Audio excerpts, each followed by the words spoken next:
তেলের ভেতরে লবণ দিয়েছি দেখুন, কালো জিরে আর হলুদ।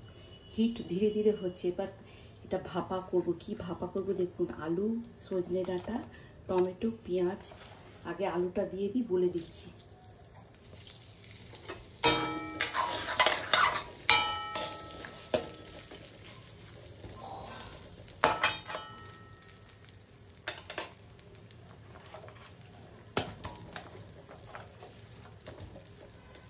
সজনে ডাঁটা দিয়ে দিচ্ছি।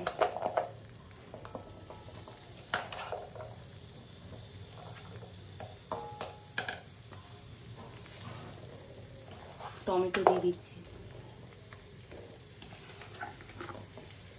পেঁয়াজও দিয়ে দিলাম, আর ওপর থেকে এই চিংড়ি মাছ দিয়ে দিচ্ছি, ভেজে রেখেছি। এটা একদম ভাপা করব। আর ওপর থেকে এই পোস্ত বাটা দিচ্ছি, পোস্ত আর কাঁচা লঙ্কা বাটা।